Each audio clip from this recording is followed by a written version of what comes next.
Au nom du Père et du Fils et du Saint-Esprit, la grâce de Jésus-Christ notre Seigneur, l'amour de Dieu le Père et la communion de l'Esprit Saint soient toujours avec vous. Oui, venez, divin Messie, avec les auditeurs de Radio Notre-Dame, les téléspectateurs de KTO Télévision, nous attendons, nous avons hâte d'accueillir le Messie, qu'il vienne nous sauver. Frères et sœurs, nous voilà pour notre dernière étape, notre dernière ligne droite avant la fête de Noël. Demandons la grâce d'entrer dans cette attente vigilante, préparant non seulement l'extérieur, mais plus authentiquement l'intérieur de nous-mêmes, préparant nos cœurs à la venue du Seigneur, renouvelant toutes choses. Mettons-nous en sa présence au début de cette messe et accueillons avec confiance sa miséricorde qui nous relève. Quelques instants en silence, prions.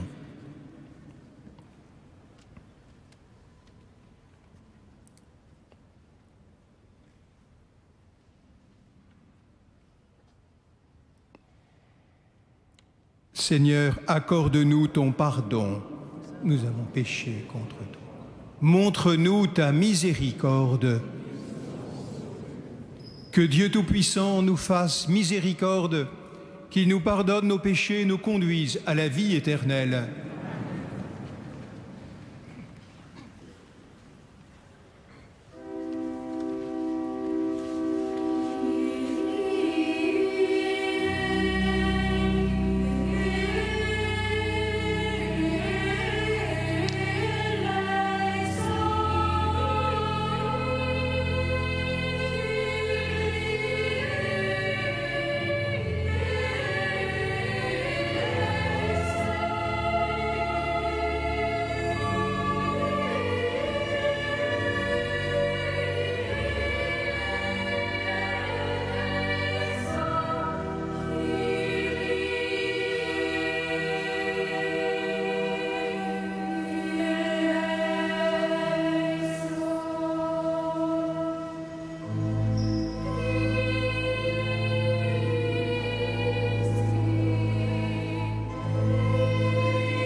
Unissons nos prières.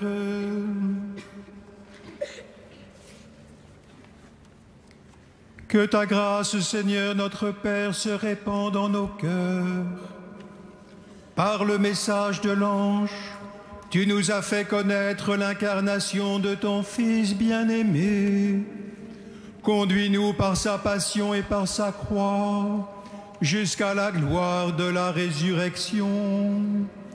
Par Jésus-Christ, ton Fils, notre Seigneur et notre Dieu, qui règne avec toi et le Saint-Esprit, un seul Dieu pour les siècles des siècles.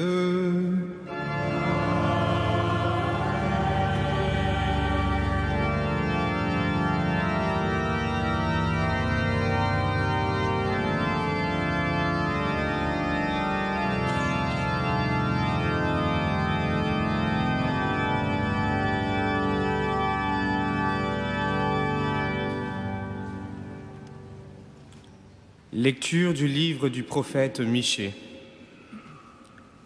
Ainsi parle le Seigneur. Toi, Bethléem Ephrata, le plus petit des clans de Juda, c'est de toi que sortira pour moi celui qui doit gouverner Israël. Ses origines remontent aux temps anciens, aux jours d'autrefois.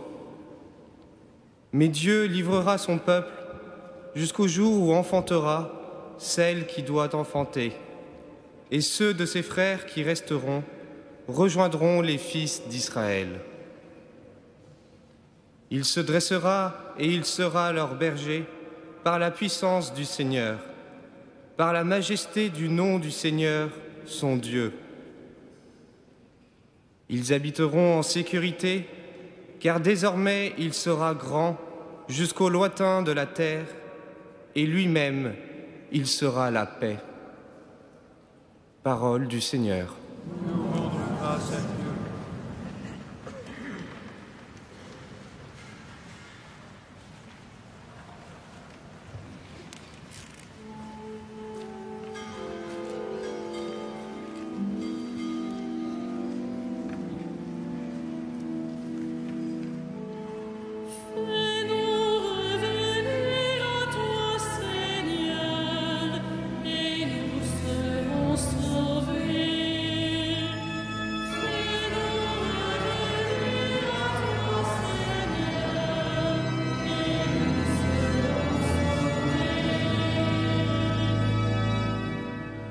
Berger d'Israël, écoute, resplendis au-dessus des kéroubim, réveille ta vaillance et viens nous sauver.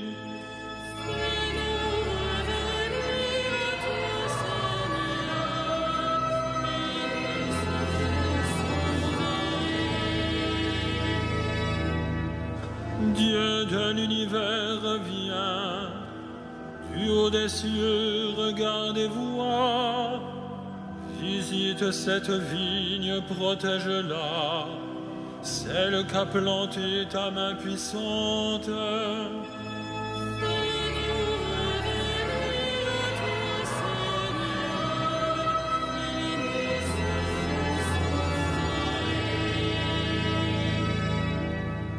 Que ta main soutienne ton protégé, le Fils de l'homme qui te doit sa force. Jamais plus nous n'irons loin de toi. Fais-nous vivre et invoquer ton nom.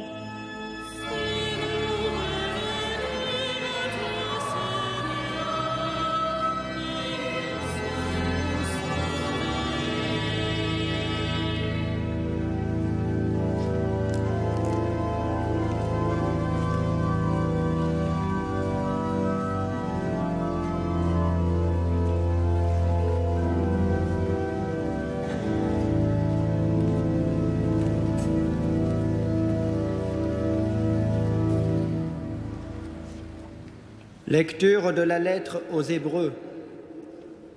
Frères, en entrant dans le monde, le Christ dit : Tu n'as voulu ni sacrifice ni offrande, mais tu m'as formé un corps. Tu n'as pas agréé les holocaustes, ni les sacrifices pour le péché. Alors j'ai dit, me voici, je suis venu, mon Dieu, pour faire ta volonté, ainsi qu'il est écrit de moi dans le livre. Le Christ commence donc par dire, tu n'as pas voulu ni agréer les sacrifices et les offrandes, les holocaustes et les sacrifices pour le péché, ceux que la loi prescrit d'offrir. Puis il déclare, me voici, je suis venu pour faire ta volonté. Ainsi, il supprime le premier état de choses pour établir le second.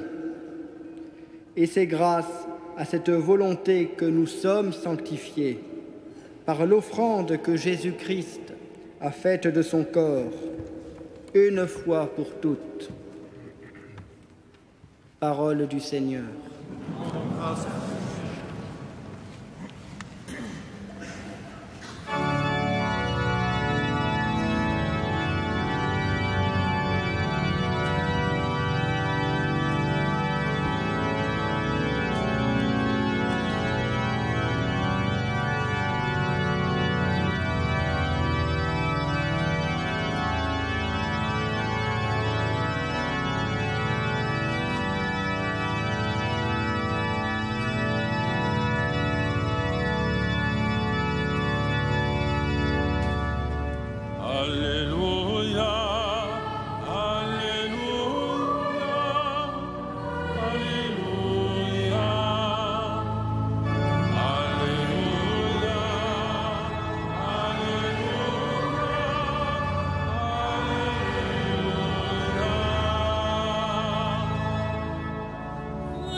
Le Seigneur soit avec vous et avec votre esprit. Évangile de Jésus-Christ selon saint Luc. Gloire à toi, Seigneur.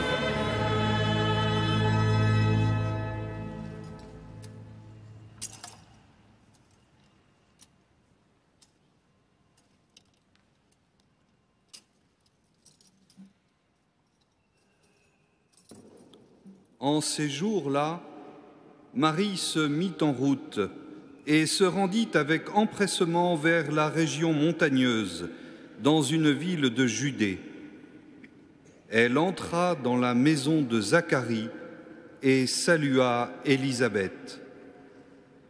Or, quand Élisabeth entendit la salutation de Marie, l'enfant tressaillit en elle. Alors, Élisabeth fut remplie d'Esprit Saint et s'écria d'une voix forte, « Tu es bénie entre toutes les femmes, et le fruit de tes entrailles est béni. D'où m'est-il donné que la mère de mon Seigneur vienne jusqu'à moi? Car lorsque tes paroles de salutation sont parvenues à mes oreilles, l'enfant a tressailli d'allégresse en moi. Heureuse celle qui a cru à l'accomplissement des paroles qui lui furent dites de la part du Seigneur. Acclamons la parole de Dieu.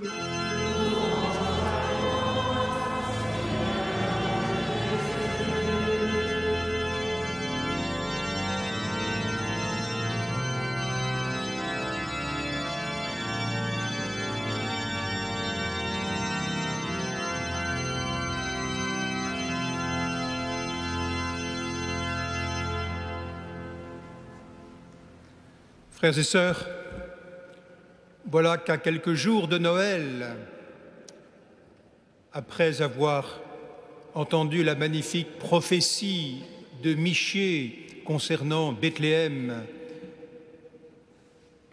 d'où devait jaillir, surgir, naître le Sauveur d'Israël, après avoir entendu l'Épître aux Hébreux dresser le portrait du Christ qui vient en tout accomplir la volonté du Père, voilà que la liturgie de ce dernier dimanche de l'Avent nous donne rendez-vous avec le chef-d'œuvre de Dieu, le chef-d'œuvre le plus accompli, sa réussite la plus achevée, pourrait-on dire, la Vierge Marie. Nos regards, à quelques jours de Noël, se posent sur elle. Marie qui vient de prononcer le oui le plus amoureux qui ait pu exister, le oui prononcé au nom de son peuple et au nom de toute l'humanité, toute transparente qu'elle est à la grâce et à la miséricorde. Marie sait que ce Dieu vivant qui est en elle n'est pas venu pour elle, du moins pas pour elle seule. Il est venu pour nous, par elle. Si bien que même avant sa naissance, alors qu'il commence à palpiter en elle, elle s'empresse de le porter, de le donner. Elle donne celui qui vient de lui être donné. Frères et sœurs, quand on accueille une grâce de Dieu, en vérité, il fait toujours de nous un témoin. Il nous donne d'aller à la rencontre de l'autre pour partager cette grâce reçue. Et voilà aujourd'hui la visite inouïe de ces deux mères qui ne l'avaient pas prévu, de ces deux fécondités inattendues, celle d'Élisabeth qui est trop âgée et stérile, et celle de Marie qui ne vit pas encore avec Joseph. Car rien n'est impossible à Dieu. À nous aussi de ne jamais l'oublier. Rien n'est impossible à Dieu. Et Marie vient donner celui qu'elle porte. Toute la douce Vierge Marie, pourrait-on dire, est là. Oh, bien sûr, elle pourrait nous paraître, au premier abord, un peu intimidante, cette petite Israélite, qui est la très pure Vierge Marie, elle qui a eu cette vocation unique, incomparable, d'être la mère de Dieu. Bien sûr, elle est unique, préservée de toute complicité avec le mal, avec le péché, destinée qu'elle est de jouer ce rôle, de donner chair à ce Dieu vivant qui vient à nous. Mais la Vierge Marie tient toute son importance de ce fait qu'elle est porte-Christ, qu'elle est la nouvelle arche d'alliance, qu'elle est tabernacle du Très-Haut et qu'elle donne celui qu'elle a reçu. Son importance, je dirais, c'est sa transparence à Jésus-Christ. Elle semble toujours nous dire « Ne me regardez pas moi seulement, regardez-le, lui, celui que je vous donne, celui que je vous porte. Je ne suis que porte-Christ. » C'est là son humilité, mais c'est là aussi sa noblesse et sa grandeur. C'est cette grandeur, c'est cette joie qui éclate dans cette rencontre avec Élisabeth et qui jaillira sur les lèvres de Marie dans le chant du Magnificat qui suivra immédiatement, que nous n'avons pas entendu dans l'évangile de ce jour. Ce Magnificat, cet immense cri de joie que le fœtus Jean-Baptiste, dans le ventre de sa mère Élisabeth, a pressenti et a partagé dès le premier mot de Marie. Oui, Dieu n'est qu'amour, Dieu n'est que miséricorde, il tient ses promesses, il accomplit ses merveilles, il ne nous abandonnera jamais. Et il se sert pour cela des petits et des faibles. Ce cri de joie les disciples du Christ, l'Église tout entière, vont bien sûr le faire leur. Tous les soirs, l'Église chante ce Magnificat, cueilli sur les lèvres et dans le cœur de Marie. L'Église vit constamment de cette même louange jaillie du cœur de Marie. L'Église est, pourrait-on dire, le chant du Magnificat de l'humanité tout entière, sauvée, accueillant la miséricorde, vivant de la miséricorde, sûre de son Seigneur, portant en elle, bien vivant, son Seigneur ressuscité et magnifiant elle aussi Dieu pour tout ce qu'il lui donne par ce Christ. La louange, l'action de grâce, l'adoration, voilà le rôle, la vocation de l'Église tout entière. Mais aussi, en même temps, il y a un autre rôle de l'Église. Il y a un autre rôle pour chacun de nous, indissociable, au cœur même de cette louange, de cette adoration, c'est porter le Christ, donner celui qui nous est donné, car il n'est pas venu s'enfermer en nous, mais se livrer par nous à l'humanité entière, tout au long de l'histoire. Célébration et évangélisation, Eucharistie et mission sont ainsi toujours intimement liés. Porter le Christ en chantant, chanter le Christ en le portant. Voilà le rythme profond, la santé profonde, le battement du cœur de l'Église, mais aussi de chacun de nous, notre respiration, notre souffle, notre esprit. Ce qui est vrai de l'Église est vrai de chacun de nous, frères et sœurs. Il nous faut vivre ce mouvement continuel de la visitation. Nous portons en nous le Christ qui nous est donné. Nous avons à le célébrer, à le chanter, à faire retentir dans l'intime de notre cœur cette joie continuelle de l'adoration, de l'action de grâce, de la louange, de la célébration sur l'autel, comme sur l'autel de notre cœur. Et en même temps, dans le même mouvement, nous avons à donner celui qui nous est donné. Est-ce que nous avons vraiment et assez conscience de ce qui nous est ainsi donné ici, lorsque nous participons à l'Eucharistie, à chaque fois que nous recevons le corps du Christ, que nous écoutons sa parole? Eh bien, ce qui vous est donné là, vous devez le donner. Ce qui vous est donné là vous met en dette vis-à-vis des autres. Nous devons aux autres Jésus-Christ.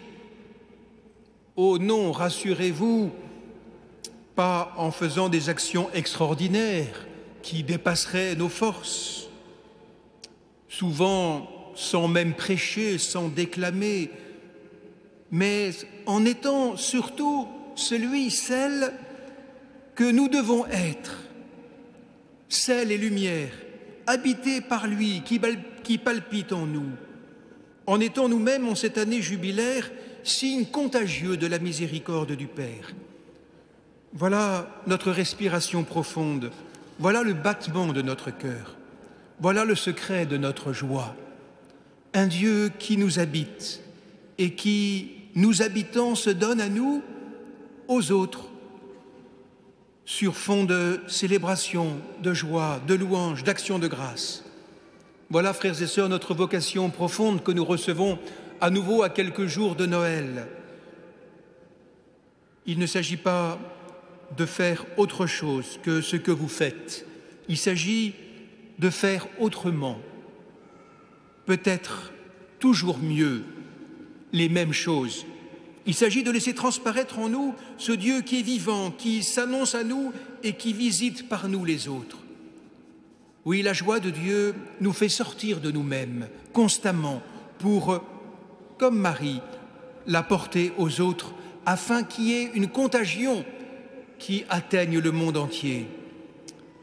Nous pressentons bien, frères et sœurs, que pour nombre de nos contemporains qui sont inquiets, apeurés peut-être en ces temps, blessés, seule cette annonce du Prince de la paix qui vient sauver, qui vient aimer chacun de nous, peut leur donner en vérité la sérénité profonde et la joie qui demeure. C'est le sens de la mission que les séminaristes de Paris vont vivre pendant 3 jours autour de cette cathédrale. Je vais les bénir tout à l'heure et les envoyer à la fin de cette messe en mission. Mais pour chacun de nous, frères et sœurs, aussi puisse cette Eucharistie à quelques jours de Noël nous aider à ne pas manquer non plus ces innombrables, ces inlassables visitations qui nous sollicitent chaque jour pour notre joie et pour la joie du monde entier. Amen.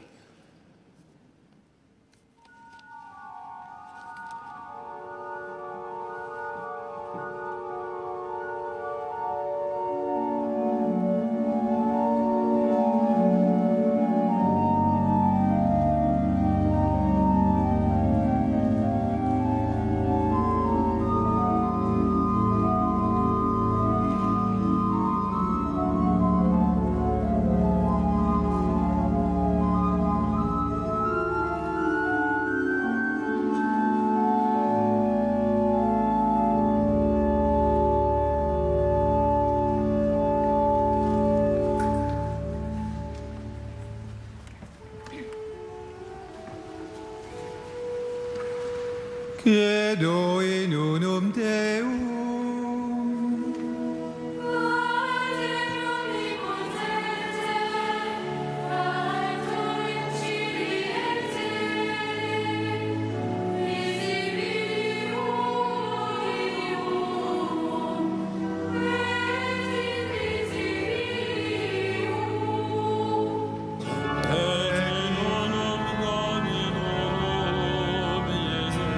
Christus,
Prions ensemble au moment d'offrir le sacrifice de toute l'Église. Que ton Esprit, Seigneur notre Dieu, dont la puissance a fécondé le sein de la Vierge Marie, consacre les offrandes posées sur cet autel, par Jésus-Christ, ton Fils, notre Seigneur, pour les siècles des siècles. Le Seigneur soit avec vous. Élevons notre cœur. Rendons grâce au Seigneur notre Dieu.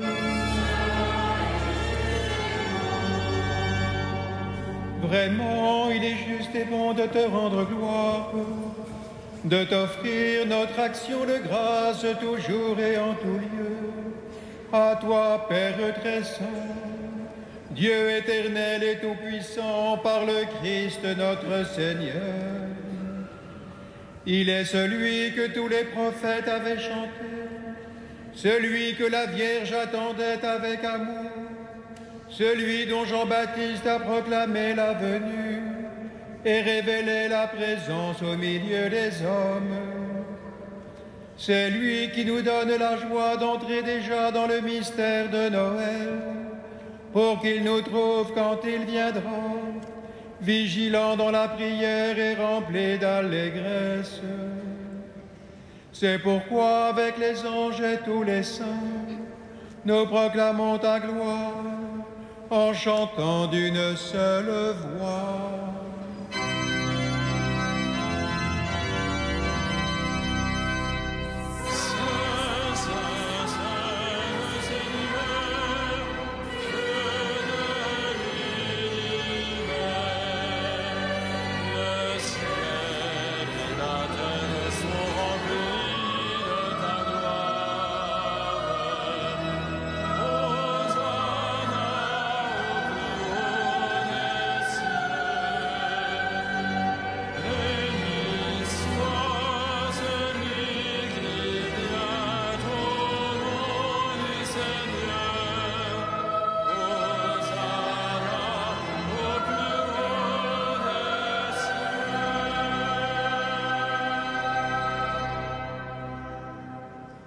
Toi qui es vraiment saint, toi qui es la source de toute sainteté, nous voici rassemblés devant toi et dans la communion de toute l'Église.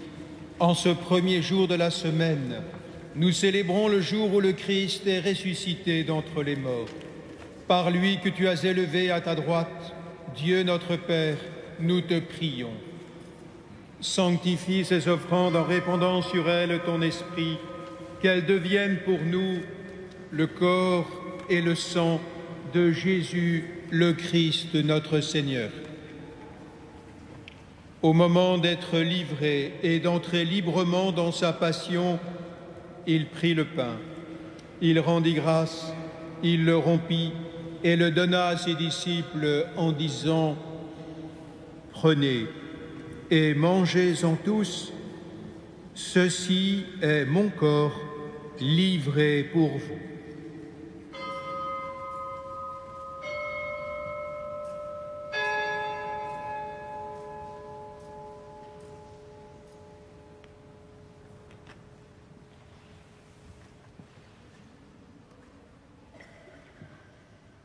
De même, à la fin du repas, il prit la coupe. De nouveau, il rendit grâce et la donna à ses disciples en disant : « Prenez et buvez-en tous, car ceci est la coupe de mon sang, le sang de l'alliance nouvelle et éternelle, qui sera versé pour vous et pour la multitude en rémission des péchés. Vous ferez cela en mémoire de moi. »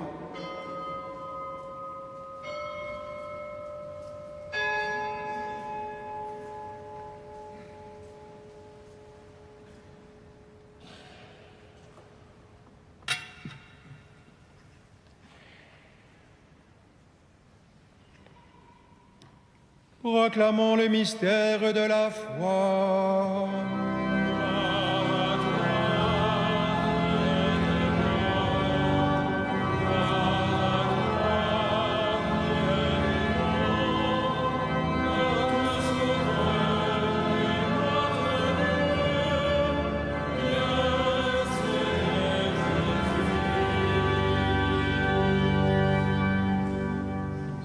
Faisant ici mémoire de la mort et de la résurrection de ton Fils, nous t'offrons, Seigneur, le pain de la vie et la coupe du salut. Et nous te rendons grâce, car tu nous as choisis pour servir en ta présence. Humblement, nous te demandons qu'en ayant part au corps et au sang du Christ, nous soyons rassemblés par l'Esprit Saint en un seul corps. Souviens-toi, Seigneur, de ton Église répandue à travers le monde. Fais-la grandir dans ta charité avec notre pape François, notre évêque André et tous ceux qui ont la charge de ton peuple. Souviens-toi aussi de nos frères qui se sont endormis dans l'espérance de la résurrection et de tous les hommes qui ont quitté cette vie. Reçois-les dans ta lumière auprès de toi. Sur nous tous, enfin, nous implorons ta bonté.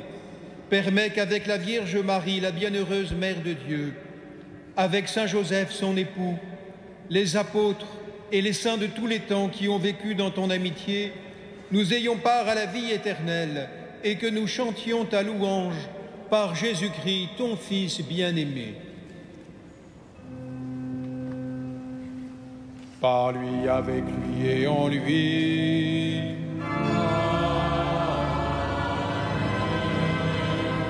À toi, Dieu le Père Tout-Puissant, dans l'unité du Saint-Esprit.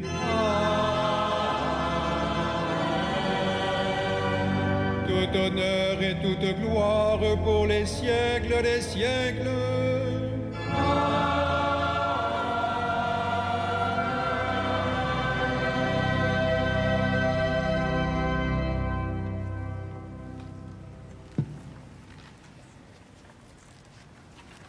Me voici, ô Père, pour faire ta volonté. Puissions-nous unir notre vie à celle du Christ, pour faire avec lui, comme lui, au cœur de ce monde où nous sommes envoyés, la volonté du Père. Avec confiance, nous osons prier. Notre Père, qui es aux cieux, que ton nom soit sanctifié, que ton règne vienne, que ta volonté soit faite sur la terre comme au ciel. Donne-nous aujourd'hui notre pain de ce jour. Pardonne-nous nos offenses, comme nous pardonnons aussi à ceux qui nous ont offensés. Et ne nous soumets pas à la tentation, mais délivre-nous du mal. Délivre-nous de tout mal, Seigneur, et donne la paix à notre temps. Par ta miséricorde, libère-nous du péché. Rassure-nous devant les épreuves en cette vie où nous espérons le bonheur que tu promets et l'avènement de Jésus-Christ, notre Sauveur.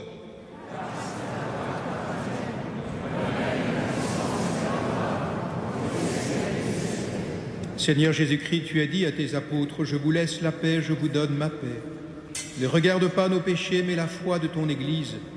Pour que ta volonté s'accomplisse, donne-lui toujours cette paix et conduis-la vers l'unité parfaite, toi qui règnes pour les siècles des siècles. Que la paix du Seigneur soit toujours avec vous. » Frères, dans la charité du Christ, donnez-vous la paix.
Heureux les invités au festin des noces de l'agneau.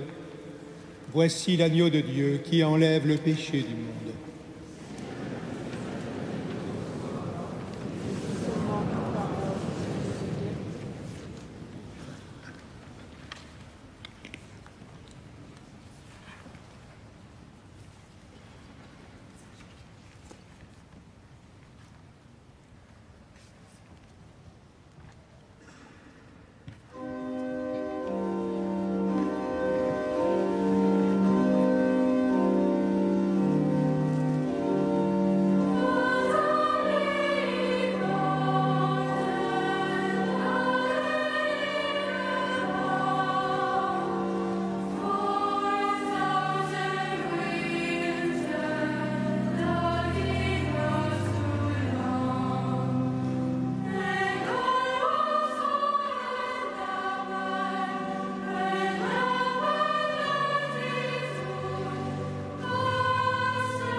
Frères et sœurs, bonsoir.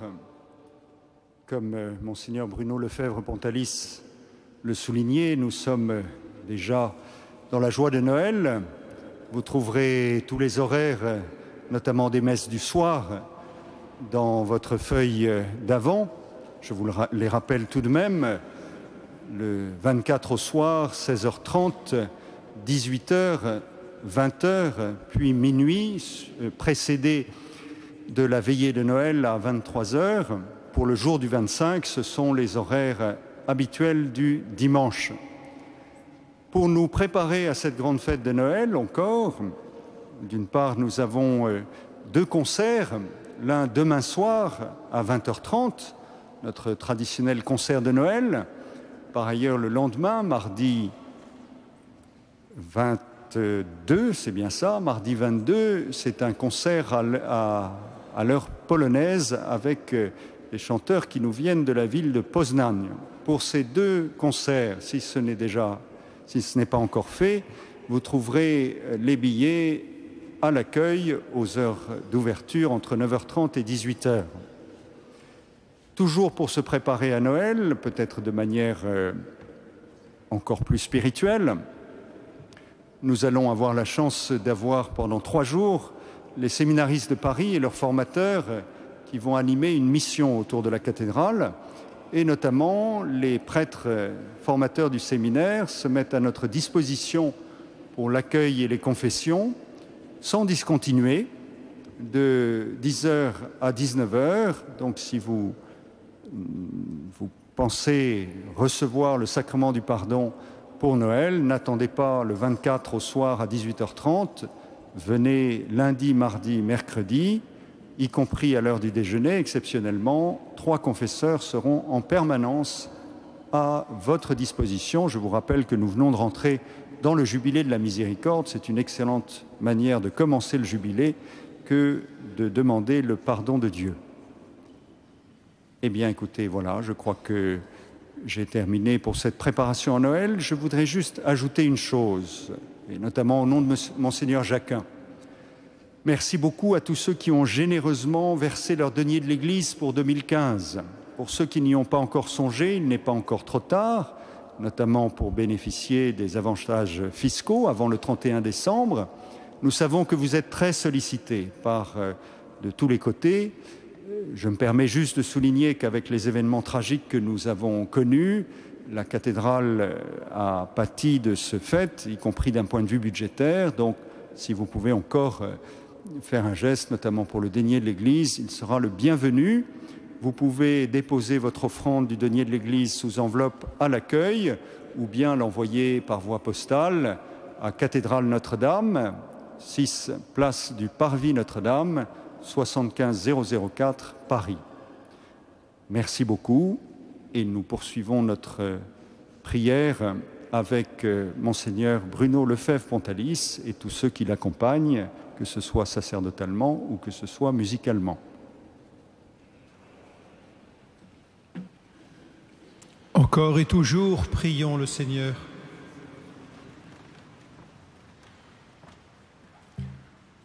Nous avons reçu dans ton sacrement, Seigneur, le gage de la rédemption éternelle. Accorde-nous une ferveur qui grandisse à l'approche de Noël, pour bien fêter la naissance de ton Fils, lui qui règne avec toi et le Saint-Esprit, maintenant et pour les siècles des siècles. Amen. Le Seigneur soit avec vous. Que Dieu Tout-Puissant vous bénisse, le Père, le Fils et le Saint-Esprit. Allez dans la paix du Christ. Nous rendons grâce à Dieu.